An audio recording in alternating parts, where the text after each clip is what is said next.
So how do the kids feel about waiting until the middle of February before the start of the school year? I'm joined now by Thimna Ntlanga, grade 12 pupil at Bardale High School in Cape Town. Thimna, thank you so much for joining us. I'm just wondering how you felt when you heard the news.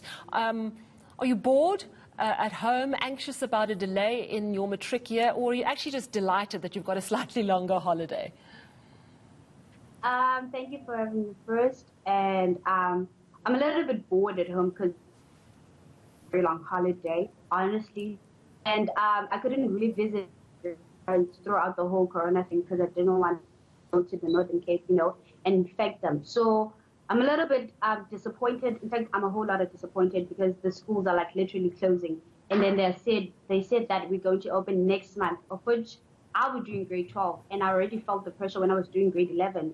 So they usually say grade 12 is like 6 months period, right? So if we do not go to school for like 2 months, that literally means I'll be confused. I'll be doing grade 12 in like 4 months, of which it's not really that possible because there's a lot of work in grade 12, and the pressure and stuff, it's very heavy on one learner. And this online educating thing does not really work for me, honestly. Yeah, it's a tough one. And there's issues of access for a lot of kids. But even if you've got good access, it's still difficult. If you're not sitting in front of a teacher, you can't speak to that teacher so directly about any assistance that you might need. So you say even last year you were finding it tough in grade 11. Now you're in grade 12. Has your school given you any assurance about how they're going to make it easier if you have to go to remote learning this year?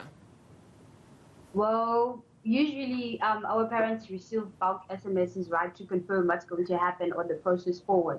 So the school hasn't really given us anything yet. I still don't have textbooks, and I was really hoping that the schools would be open on the 18th of January because it's already late, honestly. We usually used to open school at 11 January, not on the 25th or 27th January. So when they actually delayed the process, to me it seemed like a setback.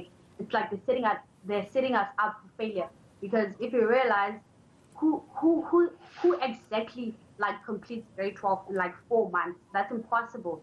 And remember, last year we had some topics removed from the curriculum due to the fact that we actually spent months without going to school. So I still have to use these results to actually apply in varsity.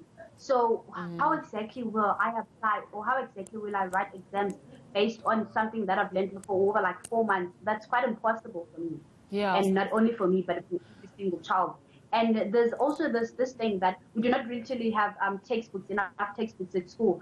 I remember at grade 10, I didn't have a math literacy textbook, and I spent the whole year without having it. And the teacher, it was hard for him to actually give us homework because he was like, you don't have textbooks, so how can I give you homework? And then he was trying all his best, okay, borrow from other classes or from other kids. But other kids were also saying, we're using the textbooks and we're not going to give it to you. It's not really that safe to say, take it. How will I cope when you have a textbook and I don't have a textbook? It was that type of thing. And then right now it's kind of worse because everybody has to stay at home. You can't even go to a friend to say, we're going to study together, because remember, it's corona and you don't really practice the social distancing when you're studying together, and you don't wear a mask because you cannot communicate while you have a mask on your face.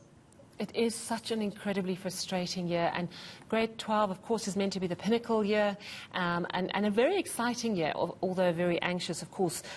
Now you're facing a lot more uncertainty. But, of course, the reality is that we're in the middle of a pandemic.